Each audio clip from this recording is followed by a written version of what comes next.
Hi, Recap Corner here. Today, we're gonna be doing a big breakdown to discuss our film The Northman. Spoilers ahead. Watch out and take care. Upon their return to the North Atlantic Kingdom in 895 AD, King Orvandil and his illegitimate brother Fjolnir unveil the wealth they acquired from their overseas conquests.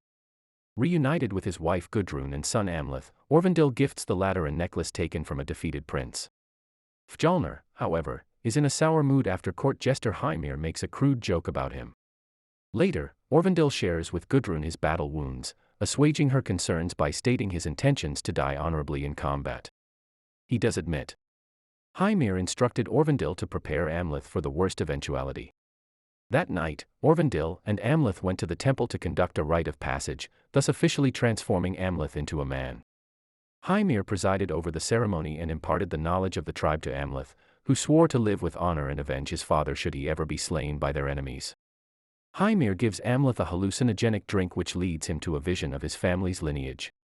When Amleth touches his father's wound, he is able to witness the entire family tree.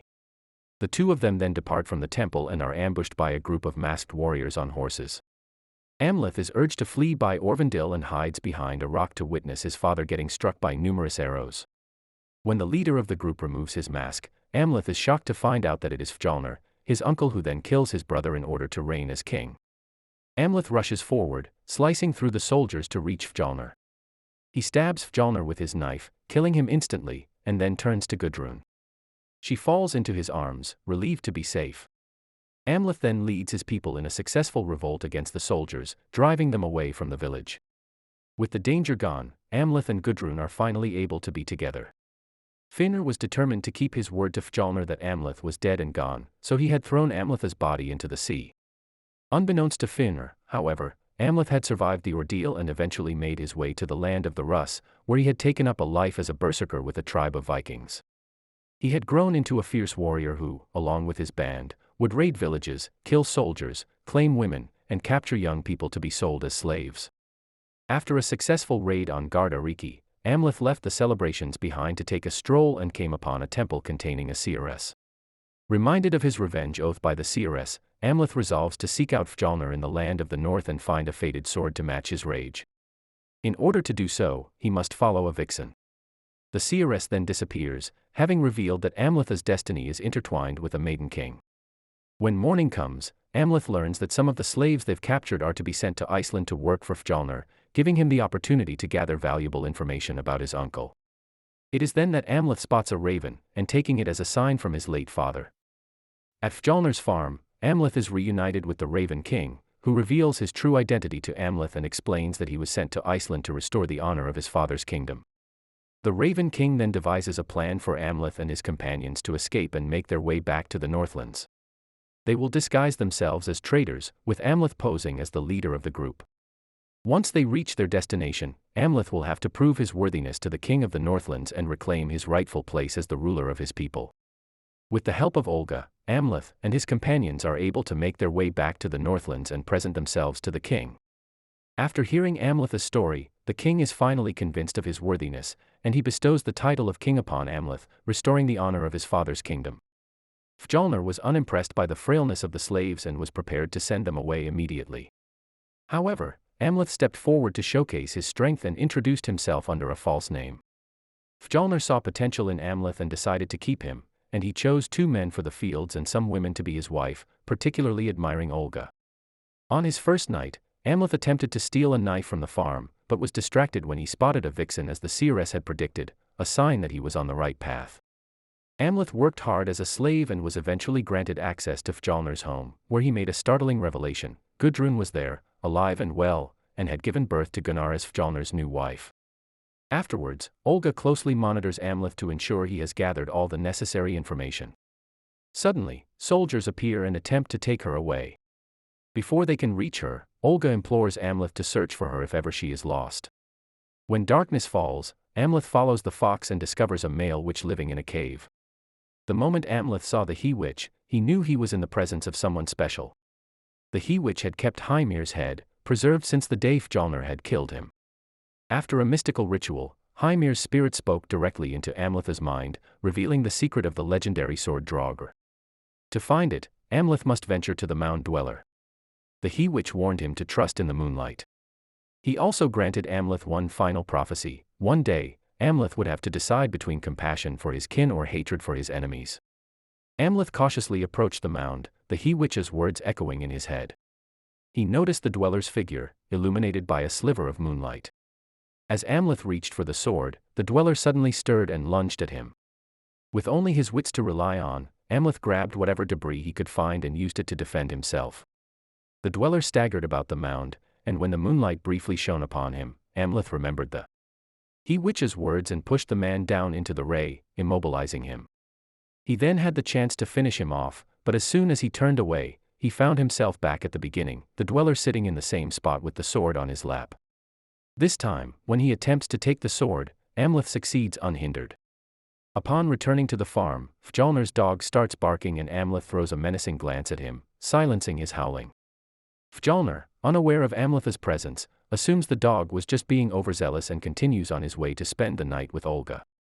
However, Olga informs Fjolnir of her impassible state, which causes him to become enraged, and he orders the head maid to teach Olga some manners before departing. Amleth bides his time, waiting for the perfect moment to strike. He hides his sword, waiting for the sun to set and the night to come. The following day, he shares his plan with Olga, who agrees to help him in his quest for freedom. Knowing Gudrun is just another victim, Amleth tells her that he plans to free her as well.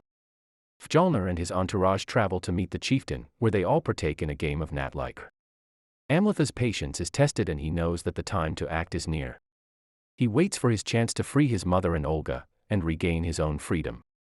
Two teams of 5 brave warriors collided in a fight for a ball, with no rules against slaying. Amleth was chosen for Fjolnir's side, and witnessed a gruesome match as one by one, players were felled. With the game coming to a close, only Amleth and a colossal rival were left. As Fjolnir's team fell behind, Gunnar's frustration drove him to steal the ball, but he was met with a vicious response from the opposing team. Gunnar was defeated, but before he could be slain, Amleth rushed forward to protect him and take down his foe. When the match was over and Fjolnir's team had won, a great celebration ensued. Thorir approaches Amleth to congratulate him for his unwavering loyalty and astounding bravery. As a reward for his efforts, Thorir grants Amleth special privileges at the farm. He will be able to work less, have authority over the other slaves, and choose a woman for himself. Thorir even suggests that Amleth can choose Olga, since Fjolnir has given up on her and her defiant attitude. Without hesitation, Amleth seeks out Olga and leads her away to a secluded spot deep in the forest, away from prying eyes. There, they share a special moment, and Olga uses her magic to ask Mother Soil for protection. They also find some powerful mushrooms that will assist in their plan for revenge. Finally, with everything in place, Amleth and Olga head back to the farm, ready to enact their scheme of retribution. The following night, Amleth struck. He ambushed 2 of Gunnar's companions, slaughtering them and then assembling their corpses into an eerie centaur shape. When Gunnar discovered the grisly sight in the morning, he was filled with rage and immediately blamed the Christian camp for the atrocity. Fjolnir, however, was more skeptical. After the farm's priestess examined the bodies, she declared that the wounds were not of this world and that whoever did this was sure to return. In an effort to protect the village, the priestess prepared to offer a sacrificial girl to the gods. But, before she could complete the ritual, Amleth stirred up the animals of the area in a cacophony of barks and howls, his presence thwarting the offering. Fjolnir's pup, driven mad, launches an assault against his beloved master, forcing Fjolnir to defend himself and kill his own pet. The commotion distracts everyone enough for Amleth to slip in, free the girl, shackle the priestess, and slay the priest, leaving his body dangling from the altar. The next day, while Amleth surreptitiously adds mushrooms to the stew, the male slaves are put on guard to protect the farm from any oncoming threat. In the night, Fjolnir's followers were having a collective nightmare, some even lashing out at themselves or their comrades. Olga helped Amleth set up a rendezvous for the following morning. All of a sudden, he burst into the main house and identified himself to his mother. Gudrun was flabbergasted. She was relieved to see him safe, yet she had something troubling to tell him. There was no need for him to save her. Orvandil had been untruthful when he recounted his romance with his wife. Gudrun had been forcefully taken by the king and never felt affection for him. In fact, she had been the one to ask Fjolnir to murder Amleth. On the fateful day, Gudrun had been filled with joy rather than horror, for she was finally with the man of her dreams. Amleth contemplated killing Gudrun as well, but his love for his mother and brother won out. He proposed that if he killed Fjolnir and Thorir, Gudrun would accept him as her new king and they could rule together. Amleth resisted Gudrun's advances, and left to find Thorir, whom he killed in his sleep. He then met with Olga to tell her that he would be hiding in the hills, as Gudrun now knew his identity and he could no longer pose as a slave. They agreed to finish their plan the next day. In the early hours of morning, Fjolnir was filled with sorrow when he discovered Thorir's body had been robbed of its heart. Gudrun informed him that Amleth was the one responsible. Fjolnir resorted to ruthless tactics, determined to get the truth by killing slaves for information.